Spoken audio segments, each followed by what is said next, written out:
Hello there people, this is Out of Pace, and today...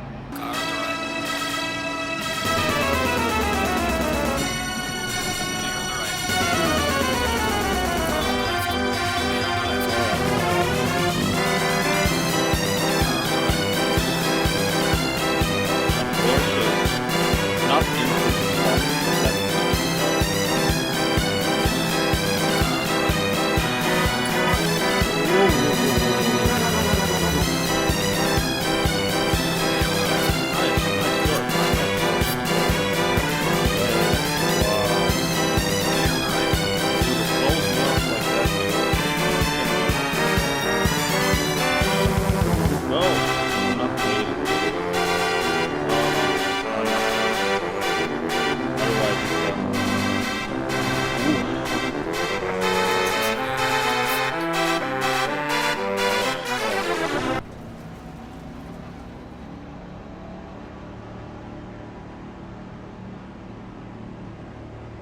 Green light, go, go, go. So that's it, green is off, Clear on the right. a lot of dudes. Car on the left. Now Clear that- on the left. Car on the right. Clear on the right. Have to modulate the... Car on the right. Clear on the right.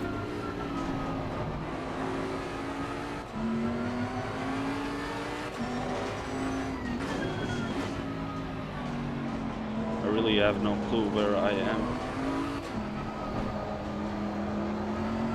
What these turns gave me, which place. I'm somewhere in the front, definitely, but... Oh, come on, dude! Nice. Nice. Car on the left. Clear on the Nice. left. Why the brake check, man? So we're gonna see, is it really necessary to brake that early? So we will take not the hot lap session, but we will take the practice session, which will be 12 o'clock. What do we have? 29 degrees, ambient, just like in a race. So that should be it. Imagine that this is first out lap into the race. First lap. Now we will brake to heat up the brakes a little bit, or not.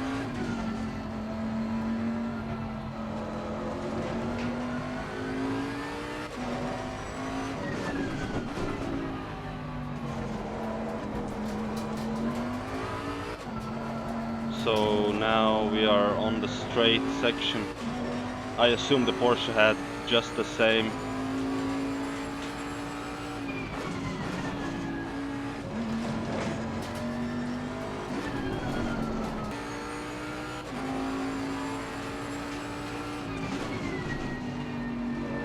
And I can brake even later. And I think it takes responsibility from me. And we trail brake into the corner nicely. So let's see, and another go. Why I do this? Because sim racing communities get really salty of guys that go fast on a first lap, but the flip side of it is, why are you racing? You should be hot lapping if you're good in qualifying sessions.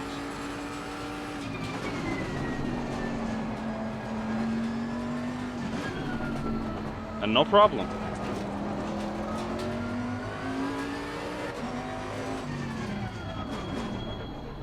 Alright, let's see what the replay says. Right here, braking right in here. And you saw I can brake even later if I want to. I don't have to brake here or here. Where was it? Here. it's a huge difference, especially in the first outlap, and there's nothing you can do when you're this close behind the dude. Somewhat, you can't expect from me to be able to avoid all of the crap.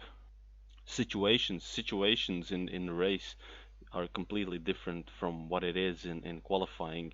You have to be able to drive in pack, and yeah, so considering all of that, you can see where's my breaking point. The guy was breaking in around here, so it's a huge difference if we are at this. For example, I'm here and he's here. I expect if he would have break at least here, I would have had enough time. I would expect that. That's for one. But I wasn't expecting so early braking just because it's a first lap. You can see my practice session first lap. I don't have even my brakes heated up at the level that I had on the first race lap. So I think for a corner like this, it's not. It's kinda. I wanna call this corner a fast sweeping left-hander. A lot of people think that I'm a little bit too aggressive, but that's not the case. So this was just one race of many when I caught one dude going really slow. That's it.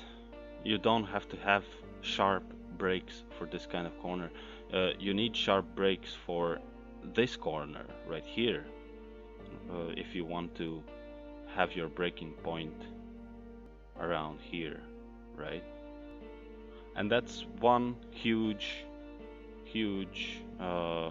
mistake in sim racing community as a whole. When I just started out in sim racing, I saw that people are really toxic against guys that accidentally ram into somebody. They're super toxic, and I think that it's out of bad intention, but it's not. It's just this situation, and it occurs on top splits all the time.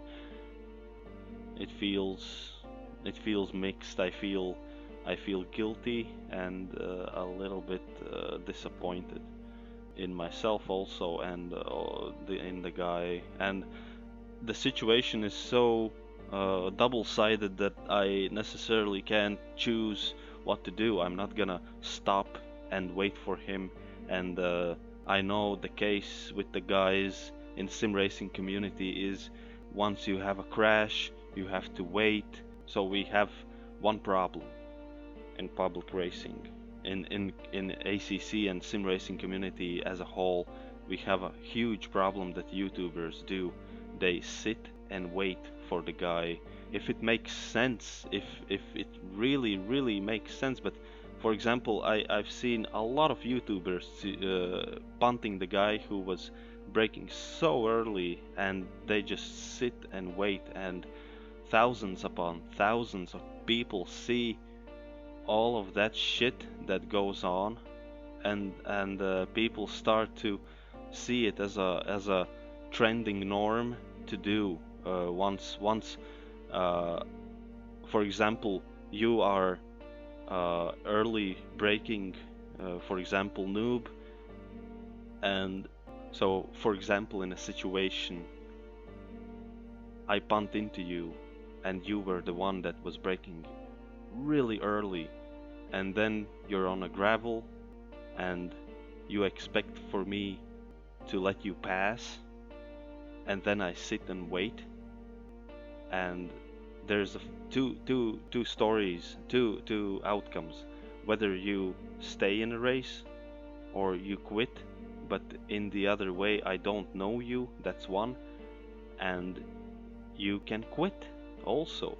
And then for me, I always like to finish my race, and if I don't have a huge damage, I like to finish my race.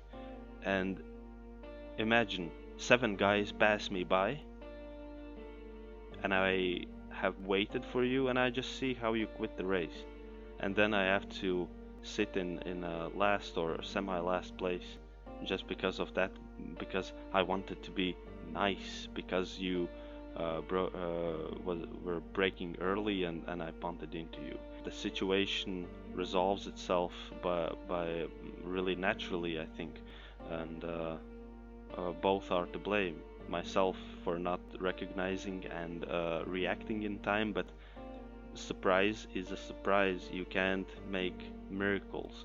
You have to expect that the guy behind you won't make any miracles with brakes. And I know Porsche is better on handling, so Porsche can break even later. We all know that. And that's the thing that YouTubers have done with the racing community. Don't of course don't mind me. I'm just one person, but I give my 2 cents about it. That there's no space for politeness, and I love that David Perel gives also his thoughts about it, that you shouldn't be capping the race just because you want to be safe, because this, by any means, this distance that you break too early, by any means it's not safe. That creates a situation that only will create an accident. You can try to be nice, I can't stop you, but you will create this community that will be angry on each little incident on the track. There's a lot of incidents happening, a lot of door-to-door contacts in real life, a lot of grazing between each other, and yeah, a lot of pushing and pulling, and a lot of pushing happening in real races that most guys, I think there's no nerves to, for example, real competitive racing. I think there is no real nerves for most of the sim racers in the community. There's just sim racing for many people is just a space where to be angry, where to push their gut on somebody just because you made, for example, the guy, I think clearly I will think that he made the situation to be prone to accidents, and that's it. Nobody can make miracles, people. Nobody. That's it, guys. I hope some of you can take all of this away, and I will try to bring more content like this, because I see the community needs it, and if somebody won't speak up about these things, it can get really bad really fast, because this game has a lot of potential, and these babies of community that teach this extra polite and extra safe trend in the community is damaging the expectation from the faster people of the community. I think there's something to be said and done about it, and yeah, it's a really toxic ground, toxic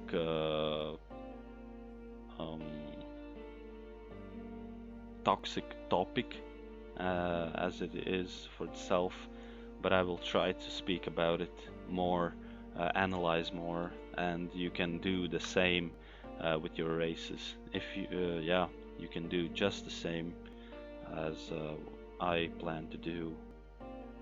So try to bring a little bit more awareness about this thing. Otherwise, people get offended so easily, and now it's to the point that it's even really stupid. People don't analyze themselves and don't really recognize where things take place and start. And also, yeah, people in most cases don't even know their point of view reference where they're actually braking, and a lot of guys during the race are really slow. So yeah, troubleshoot yourself and your all of your things and improve yourself. I will try to improve myself also on reactions. So that's my job for now, and I will try to bring more content. And if you enjoyed, press like, and if you're totally toxic, then press dislike, and we will meet on a track. Goodbye. He freaking brakes right here before the cones, and it's 4, 8, 12, 16, 20 meters earlier. So what it does to a guy, so my difference is when you brake with full force, right here you start to brake, and the other guy has to react. I have to have 10 meters. I lose 10 to 15 meters in reaction, and this is what happens. What happened? I think we all know. Bam!